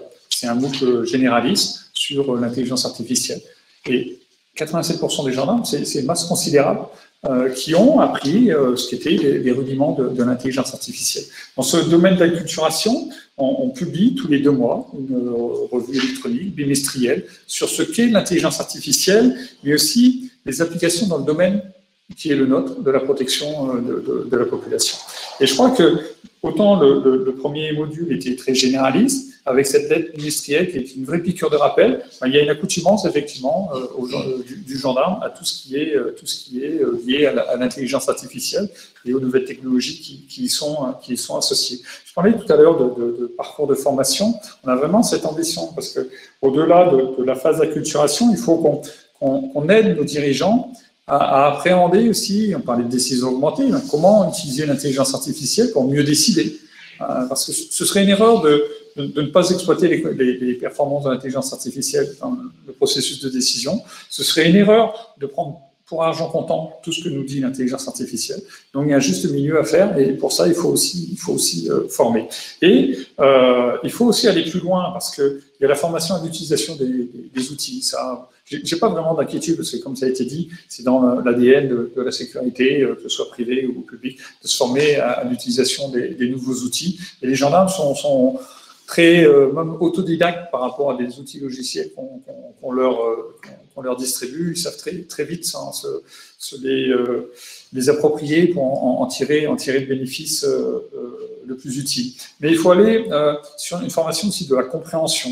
Et récemment, on a créé une chaire IA et sécurité avec l'Institut supérieur d'électronique de Paris pour là aussi permettre des parcours doctoraux à certains de nos personnels dans le domaine de l'intelligence artificielle. Et donc, on a comme ça tout le spectre qui va de l'acculturation jusqu'à une formation très pointue d'experts. Pourquoi il faut comprendre?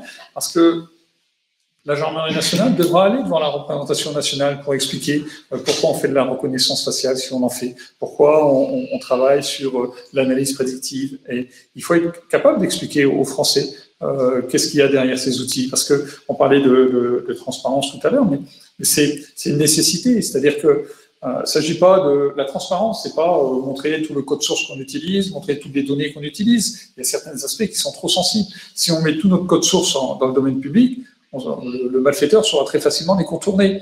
Par contre, il faut expliquer la finalité, expliquer les grands principes de fonctionnement. Et ça, je crois que c'est effectivement, ça passe par la formation et la formation de haut niveau. Force est de constater que beaucoup de personnes issues du milieu de la sécurité ont souvent eu une carrière soit dans la police, soit dans la gendarmerie, soit dans l'armée. Est-ce qu'il est vrai de penser aujourd'hui que ces secteurs d'activité sont des pépinières pour ces professions? Est-ce que c'est un passage obligatoire quelque part? Thierry Roscoe, vous en pensez quoi? Alors, je vais faire un préalable. Le préalable, c'est que dans toute structure humaine, quelle qu'elle soit, la richesse vient de la diversité. Ça, c'est la première chose. Maintenant, il y a une réalité. C'est vrai qu'on voit beaucoup de gens arriver du monde militaire, gendarmes sont des militaires, policiers. Pourquoi? On revient à ce que disait Patrick, c'est le process. Le process, ce sont des gens qui ont eu une formation continue toute leur vie. Mais pour faire une formation dont parle Patrick, il faut qu'au départ, il y ait quelqu'un qui ait déterminé un corpus. Qu'est-ce que je vais apprendre? Donc il faut bien écrire tout ce que l'on va apprendre.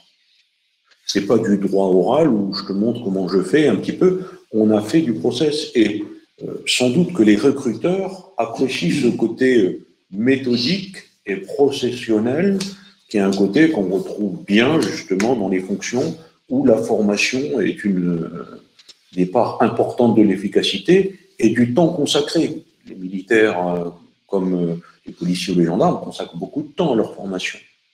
Donc ça veut dire que c'est reconnu comme étant une source d'enrichissement personnel et collectif. Peut-être que le recruteur dit, tiens, quelqu'un qui a certes l'expérience, mais dans la sécurité privée, on a aussi l'expérience, mais qui a vu autre chose, qui est capable de le transposer dans mon monde, va enrichir mon monde. Et je reviens à mon préalable, la diversité et source de richesse. Merci. Alors, quelle est l'articulation qui se fait aujourd'hui entre les pouvoirs publics et les entreprises de sécurité privée sur le terrain? Quelles sont les prérogatives? Jean-Philippe Vaillant. Eh bien, d'abord, on est régi, que ce soit la force publique ou que ce soit la sécurité privée, on est régi par des lois et par des codes. Et donc, il y a un code de la sécurité intérieure qui vient distribuer les tâches des uns et des autres et interdire à certains de faire un certain nombre de choses. Typiquement, les forces de sécurité intérieure sur la police et la gendarmerie sont consacrées à la protection de l'espace public et des citoyens, aux missions de police judiciaire, de police administrative que n'a pas la sécurité privée. Et quant à la sécurité privée, elle agit au sein des limites qui lui sont données par le Code de la sécurité intérieure, dans son livre 6, qui définit ce que peut faire ou pas une entreprise de sécurité privée et les missions que peuvent avoir les agents sur le terrain. Donc ça, c'est très net.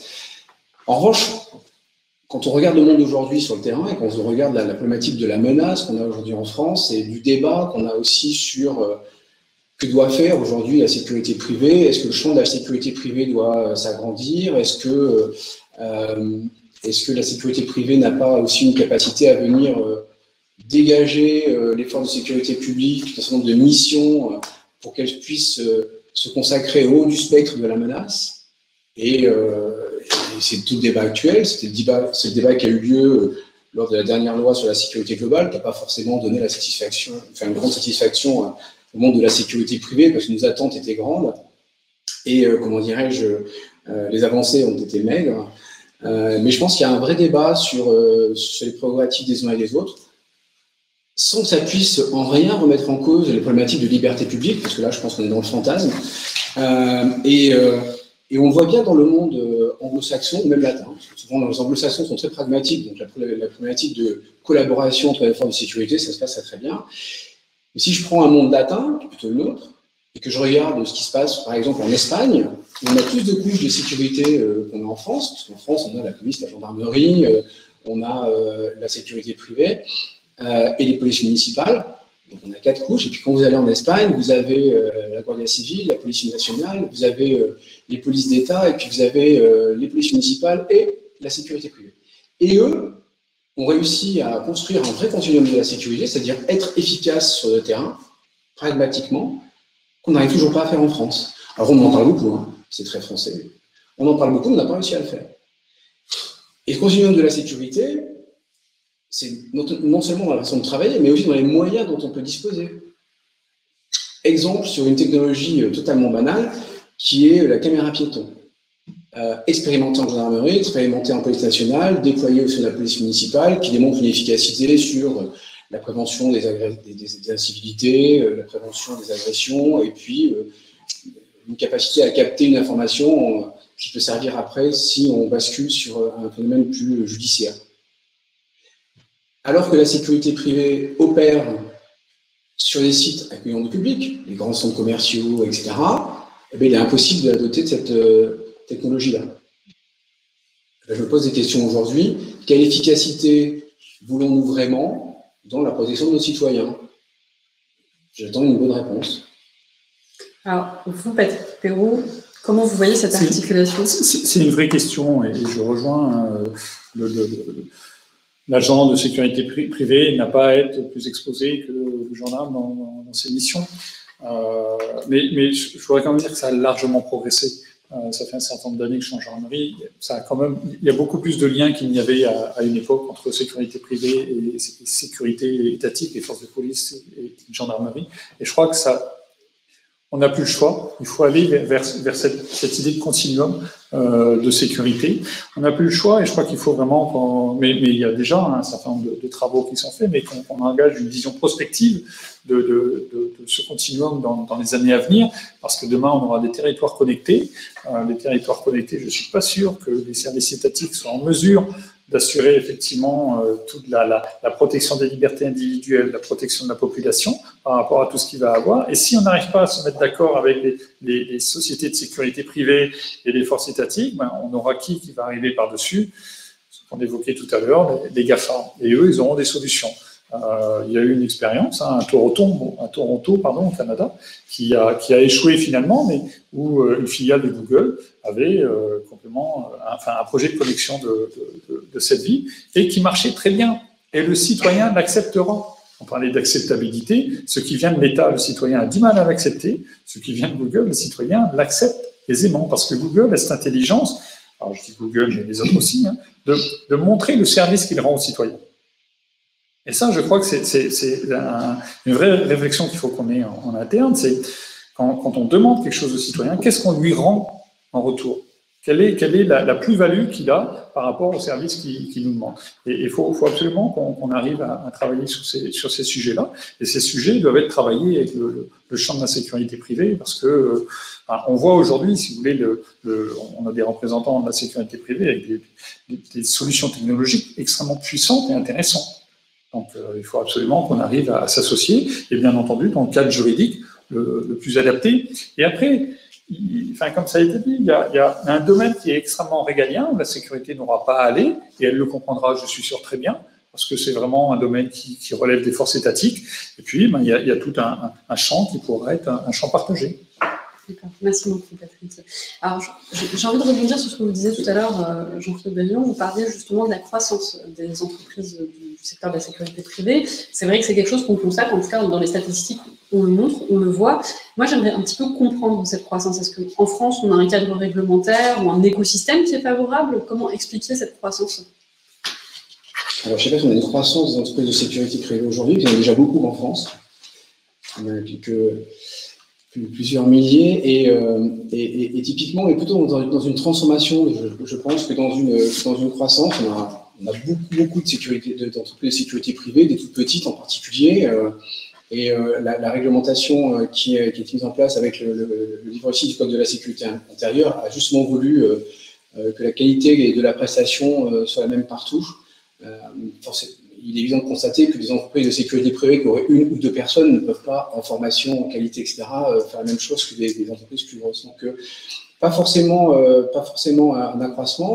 En revanche, il y a un véritable besoin en termes de sécurité. On manque en France de 20 000 agents de sécurité aujourd'hui. Donc, on a quand même besoin, il y a un besoin, ça, c'est pas là, c'est des sociétés de sécurité privée qui disent j'en veux plus, c'est les clients qui disent on veut des agents de sécurité. Donc on veut répondre à un besoin, mais on a du mal aujourd'hui à recruter. Pourquoi? Parce que d'une part, pour recruter, il faut être attractif. Et pour être attractif, il y a quand même deux piliers principaux qui sont d'une part avoir un métier intéressant, en tout cas dans lequel on se fait plaisir, et puis le deuxième qui est correctement rémunéré. Et il y a un vrai sujet là-dessus, sur lequel il faut pouvoir avancer avec les autorités publiques. Mais la transformation du métier de la sécurité, plus que l'augmentation des sociétés, c'est vraiment aujourd'hui une sécurité qui se transforme en intégrant une des capacités technologiques, à la fois sur l'intégration de systèmes, à la fois sur l'expertise qu'elles peuvent apporter à leurs clients, à la fois sur, bien évidemment, ce que je dis, le cœur du réacteur qui est l'humain, c'est-à-dire des agents bien formés qui soient capables de délivrer des prestations de sécurité efficaces, et puis ces technologies qu'on est capable de mettre en œuvre. Donc une transformation avec des vrais enjeux aujourd'hui pour répondre aux besoins. On a des grands événements qui arrivent et on a des problématiques de recrutement parce que le métier manque d'attractivité. Donc il y a un vrai sujet sur lequel on débat beaucoup. J'espère que pour la sécurité privée, pour tout le monde et pour l'espace public en général, on arrivera à trouver la bonne équation pour assurer la plus grande efficacité sur le territoire. Merci beaucoup. Alors, j'aimerais bien qu'on parle un petit peu des défis pour nos droits et pour nos libertés fondamentales. Il y a une semaine de cela, Riskintel et Samsic, on a travaillé à mettre en place un sondage qui a été publié donc, sur les réseaux sociaux pour avoir un petit peu un avis. La question qui a été posée, c'est « Êtes-vous pour l'interdiction de la reconnaissance faciale dans le cadre de la surveillance de masse des lieux publics ?» 60% ont répondu oui, donc pour cette interdiction. 40% ont répondu non, donc sont favorables à mettre en place ce type de technologie pour assurer leur sécurité dans les lieux publics. J'aimerais déjà avoir votre avis sur ces chiffres dans un premier temps, et puis aller un petit peu plus loin et se poser la question, est-ce que pour vous, il peut y avoir un risque de dérive dans l'utilisation de ce type de technologie? Je commence par vous, Jean-Philippe Bayle. Alors, la réponse au sondage est peut-être surprenante, en fait, puisque quand on met en place la reconnaissance faciale, on l'a déjà dit plusieurs fois au cours de cette émission, c'est pour pouvoir identifier des menaces et prévenir un certain nombre de risques, et donc effectivement de protéger les citoyens. Donc il y a un paradoxe entre ce qui est ressenti et l'objectif qui est recherché dans le déploiement de ces technologies-là. Sur les dérives totalitaires, où j'en passe, sur du Big Brother et autres, je pense qu'on est très très loin de ça en France. D'abord, on a une réglementation qui est extrêmement bien faite et qui permet de préserver les données personnelles, que ce soit la RGPD, la CNIL, etc. Et on a un dispositif juridique qui est parfaitement adapté pour éviter ce type de dérive, et qui encore, à mon sens, relève peut-être plus du fantasme que d'autres choses. Alors, est-ce que c'est un défaut d'explication? Est-ce qu'il y a effectivement un fantasme derrière la captation d'images? Est-ce que les communications qui ont pu être faites sur comment c'était utilisé en Chine ont pu faire peur, peut-être parfois? Voilà, c'est un débat. Je pense c'est un vrai sujet, en revanche, sur lequel il faut progresser en termes de communication, d'explication. On parlait tout à l'heure de culture, de voir ce que ça apporte. Si vous allez au Moyen-Orient et vous allez à Dubaï, tout est sous vidéo. mais ce qui va permettre de limiter un certain nombre d'agressions, de vols. Si vous vous faites voler un portefeuille, on va vous le ramener. Et puis, le soir, vous pouvez sortir sans aucun problème. Les femmes ne sont pas agressées, les enfants non plus, alors qu'aujourd'hui, malgré tout, même dans les grandes villes, à partir de 22 h, il y a des familles qui se posent plein de questions quand leurs enfants sont à l'extérieur. Donc, voilà, il faut développer ce débat.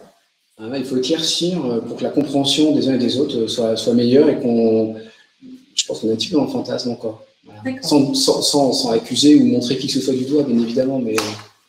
Moi, j'ai trouvé très intéressant les commentaires. Donc, on avait vraiment de tout, c'est-à-dire des personnes qui estimaient que si, quand il s'agit de sécurité, du coup, on peut mettre en place ce genre de technologie. D'autres, d'ailleurs, qui donnaient des arguments que moi, je trouvais intéressants, puisqu'ils mettaient en avant le fait que, de toute façon, c'est un espace public. Donc, ce sont des informations qui ne sont pas spécialement confidentielles. On parle de gens qui marchent dans la rue. Donc, j'ai trouvé vraiment que les commentaires des participants étaient assez intéressants de voir les différents points de vue. Alors, vous Patrick Perrault, vous en pensez quoi quand vous entendez des chiffres pareils? Alors, je vais répondre aux questions. Êtes-vous pour l'interdiction de la reconnaissance faciale dans le cadre de la surveillance de masse des lieux publics? Moi, je réponds non. Parce que surveillance de masse, pour moi, c'est pas l'objectif recherché. Si on remplace surveillance de masse par protection du citoyen, là, je réponds oui. Parce que c'est vraiment l'effet final qui est recherché sur les systèmes de reconnaissance faciale. À la deuxième question, je la diviserai en deux. Voyez-vous un risque de dérive autoritaire? Non. Ça a été précisé. Objectivement, il n'y a pas de risque de dérive autoritaire en France ou même en Europe. On a trop aujourd'hui de législations qui sont justement là pour. Quand je dis trop, c'est pas un défaut, hein, mais on a justement un certain nombre de législations qui nous protègent de ce risque de dérive autoritaire. Et ça, je trouve ça très bien. Et sur la deuxième partie, y a-t-il un risque d'atteinte à la vie privée? Oui. Il y a un risque d'atteinte. C'est pour ça qu'il faut faire attention quand on manipule ces technologies. C'est pour ça qu'il faut comprendre l'utilisation de ces technologies. Mais je voudrais aussi insister sur le fait que quand la notion de protection, elle est à la fois sur la protection individuelle, des données à caractère personnel, ça a été dit, des libertés individuelles, mais aussi sur la notion de protection collective, la protection des populations dans leur globalité. On l'a dit tout à l'heure, enfin, à partir de 22 h, les gens n'osent plus sortir. On est en région parisienne, vous allez dans une certaine station de métro ou de RER, à 10 h le soir, vous ne voyez plus grand monde. Les gens n'osent plus aller au théâtre le soir. Alors, on est un peu en période de Covid, donc ça a un peu perturbé le site. Mais déjà, il y a quelques années, c'était ça.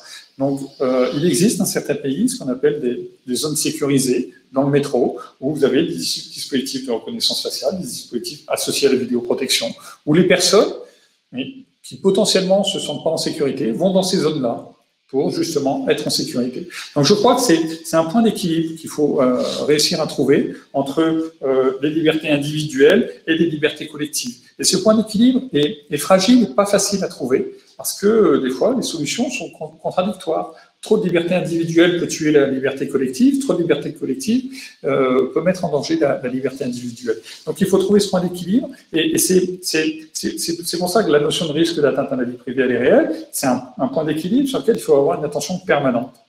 Et c'est ce qu'on a aujourd'hui. Moi, je ne connais pas de gendarmes qui veulent faire de la surveillance de masse de la population. Ça n'existe pas. C'est du fantasme. On n'est pas formaté comme ça en France, et fort heureusement. Et je crois que faut à un moment sortir un peu de ces fantasmes et revenir à des solutions de réalité. Et encore une fois, je renvoie au rapport que le député Jean-Michel Lys a remis au Premier ministre récemment sur cette idée d'utilisation des nouvelles technologies au profit de la sécurité. C'est un rapport qui est bien équilibré entre justement ces deux aspects, à la fois de liberté individuelle et de protection du citoyen dans sa globalité. Alors, vous savez quoi? Vous nous donnez envie de refaire un sondage et de le reformuler pour pouvoir justement voir la différence entre les deux. On va le faire. Alors, on arrive à la fin de cette table ronde. Puisqu'on a beaucoup parlé de données, de collecte de données, on va conclure avec cette question. Elle est pour vous, Jean-Philippe Berillon. Aujourd'hui, à quel cadre réglementaire est soumise une société de sécurité privée en matière de collecte d'informations individuelles, de données personnelles? Eh bien, les sociétés de sécurité privée, elles respectent la loi en France comme n'importe quelle autre société de sécurité privée. Donc, tout à l'heure, j'ai cité la RGPD, j'ai cité la CNIL. On est absolument parfaitement dans les cadres légaux qui sont mis en place par le gouvernement. on n'a pas besoin, de, comment dirais-je, de modification de cela.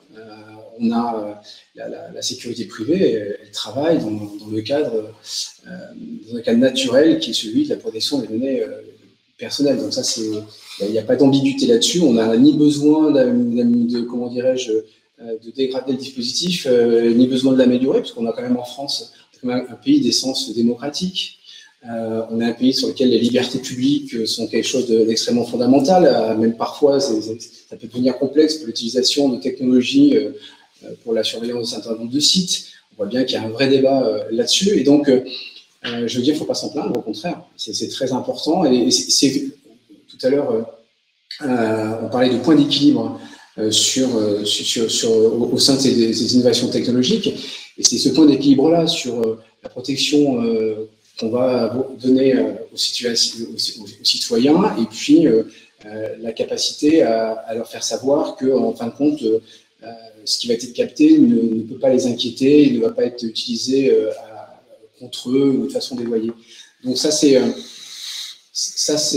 aujourd'hui quelque chose qui est très important. C'est cette capacité à bien expliquer ce qu'on veut faire avec. La sécurité privée, elle est parfaitement en ligne avec ça. Nos besoins à nous, je pense, pour revenir au-delà de l'utilisation de ces technologies, parce que le continuum de sécurité, c'est aussi un continuum de technologie. C'est la capacité à pouvoir travailler de façon homogène avec les forces de sécurité, la transmission de l'information, du renseignement de façon fluide, de façon à anticiper au plus les menaces. C'est à ça qu'aspire la sécurité privée aujourd'hui. Merci beaucoup, Jean-Philippe Berillon. Alors, comme vous le disiez, nous arrivons à la fin de cette table ronde. On va passer aux questions du public. On a eu énormément de questions. On va essayer de répondre. On ne pourra pas répondre à toutes, mais on va essayer de répondre quand même à certaines. La première est la suivante. Ne pensez-vous pas que plus la population dépendra d'appareils connectés, plus ces dernières pourraient être utilisées à mauvais escient par des hackers, plus les utilisateurs seront vulnérables et exposés aux problèmes de cybersécurité? Alors, Qui veut prendre cette question? On supprime le téléphone portable? Alors, oui, évidemment. Et oui, c'est déjà le cas avec nos téléphones portables. C'est pour ça qu'au sein de la gendarmerie, on a créé le ComCyberGen, c'est une nouvelle création, pour justement faire face à cette menace. La menace cyber, c'est une menace qui va se développer dans les années, enfin qui est déjà très présente, qui va encore se développer dans les années à venir. Donc, il ne faut pas l'ignorer. Et donc, c'est pas parce que elle est existante, parce que des objets connectés, on ne va pas empêcher le développement, hein, c'est pas en claquant des doigts qu'on va dire on arrête le développement des objets connectés, ça va continuer. Et ben, il faut plutôt, en tout cas nous c'est ce qu'on essaie de travailler, se mettre en œuvre pour être capable effectivement de prévenir ces attaques et de les identifier au plus tôt pour éviter qu'elles n'arrivent. Alors, cette question avait été posée par Asna. Donc, une autre question, cette fois-ci posée par Marc. Qui est responsable en cas d'incident suite à une erreur due à l'IA ou par exemple un drone? Alors, je vais répondre, mais je vais laisser la réponse. Moi, j'aime bien prendre l'exemple du GPS. Le GPS, il y a de l'IA dedans. Quand vous suivez votre GPS, vous avez un accident de la route, qui est responsable? Est-ce qu'on dit que c'est le GPS qui est responsable? Non. Est-ce qu'on dit que c'est celui qui a développé le logiciel du GPS qui est responsable?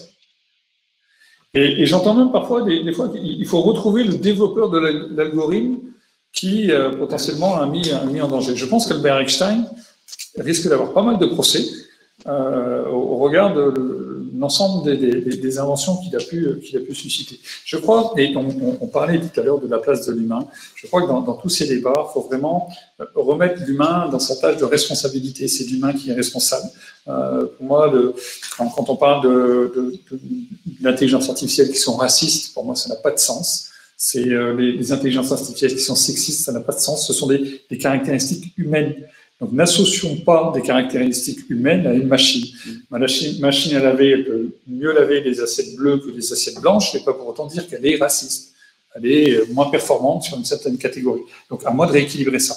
Mais tout ça pour dire que la notion de responsabilité, elle doit toujours être attribuée à l'humain et, in fine, à celui qui prend la décision. On l'a dit, celui qui prend la décision, in fine, ça doit être l'humain. L'intelligence artificielle doit aider à la décision. Donc il faut un moment, et c'est pour ça que l'humain ne doit pas abandonner sa décision. Parce que si à un moment vous lui dites que c'est la machine qui est responsable, pourquoi il prendrait le risque de contredire la machine?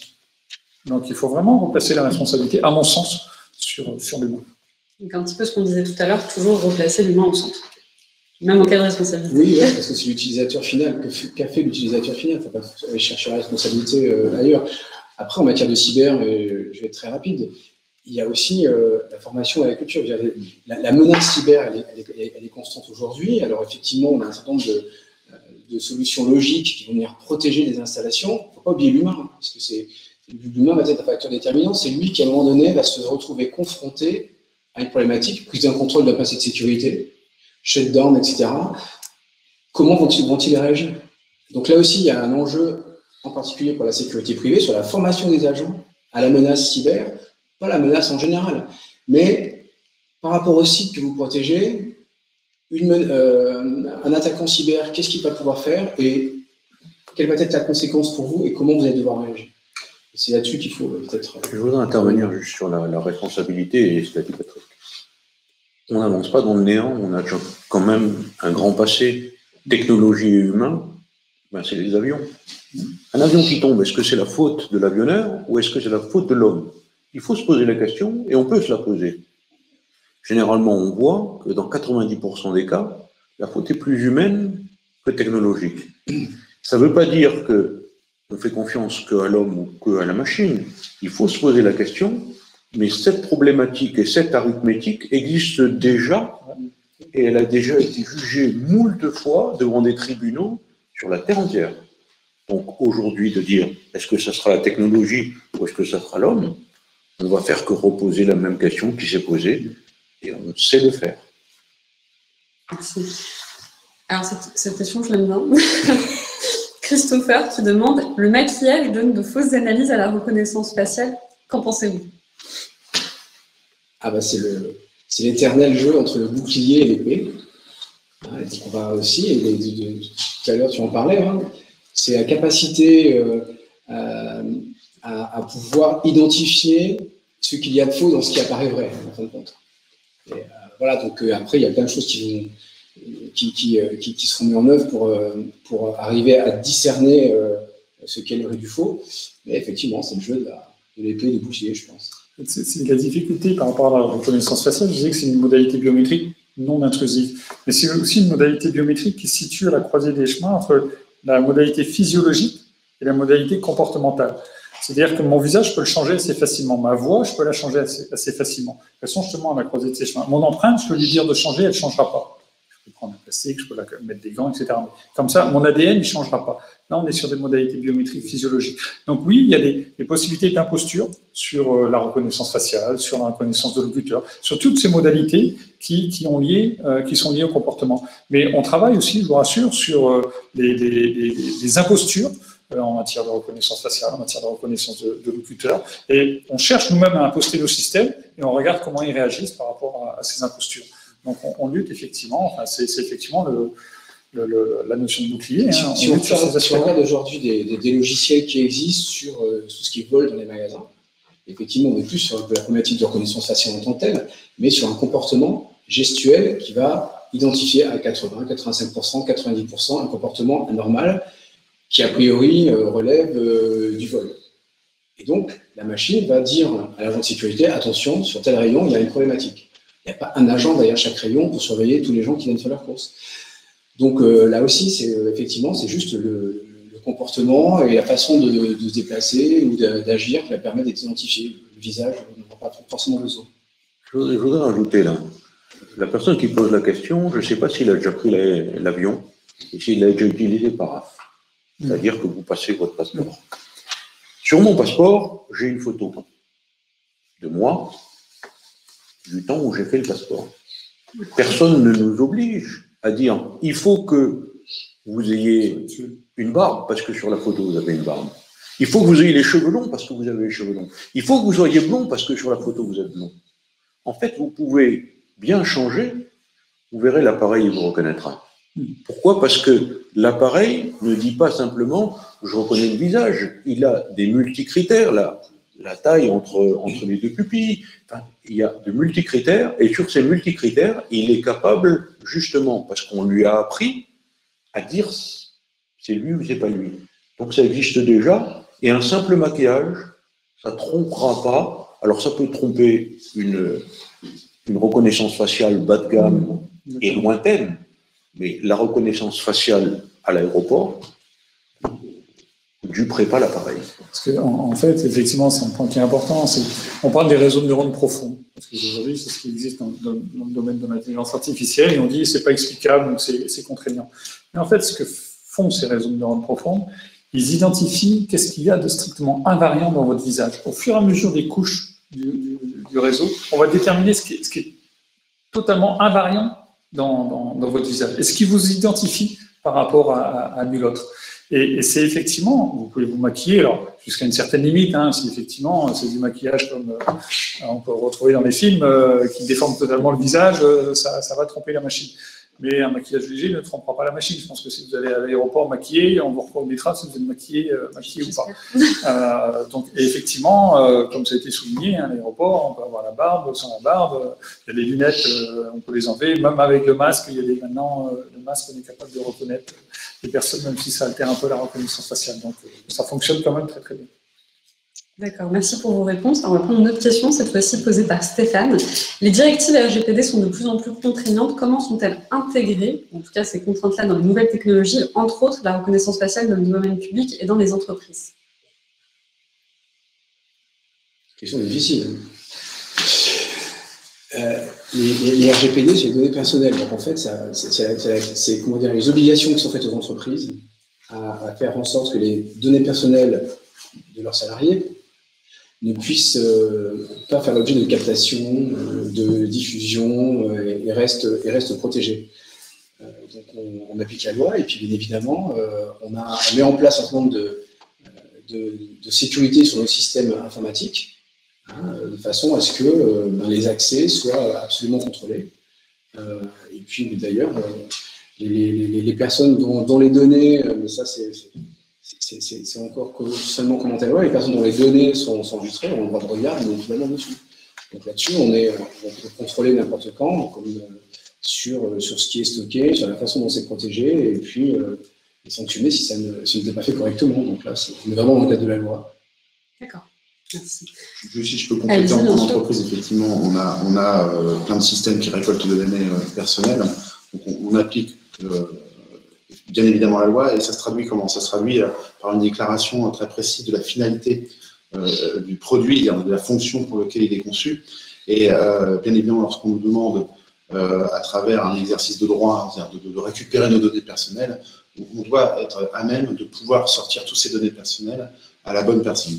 Donc effectivement, nous sommes vigilants en entreprise et on respecte scrupuleusement la réglementation européenne. Il y a des personnels dédiés à cela, c'est-à-dire qu'on a un administrateur des données, c'est pareil dans le monde privé, on a un DPO, je le dis en anglais, mais un directeur de la protection des données, qui effectivement, leur tâche, c'est de veiller à cette protection des données. Enfin, c'est la loi, donc on fait tout pour la respecter, mais il n'empêche que quand on a des nouveaux projets, on fait une analyse d'impact, on recherche la finalité, etc., pour effectivement ne pas déroger à ce principe qui est régalien pour le coup. Merci. Alors, on va prendre une dernière question, cette fois-ci posée par Abdel. La compromission des drones est-elle prise en compte avant tout déploiement? Si oui, quels sont les moyens, solutions qui sont utilisés ou envisagés? Je dirais que comme tout système technologique, on enlève déjà tous les mots de passe par défaut et puis on vient mettre des mots de passe de façon à ce qu'on ne puisse pas hacker, comment dirais-je, un système vidéo quelque chose, parce qu'en fait, un drone, c'est comme une caméra vidéo avec des rotors. Donc l'idée, effectivement, c'est de se protéger en termes de cyber, et puis après, faire des tests d'instruction réguliers, comme sur tout système électronique. Parfait. Mais écoutez, je pense que nous arrivons à la fin de cette table ronde. Je vous remercie d'être venus ce soir pour partager vos expertises et puis vos expériences mutuelles. On remercie également Samsic d'avoir porté ce sujet, un sujet qui est vraiment d'actualité. Merci à tous les participants qui nous ont suivis à distance. Un replay sera disponible prochainement pour ceux qui veulent le revoir. Je vous souhaite une bonne soirée. Merci. Merci.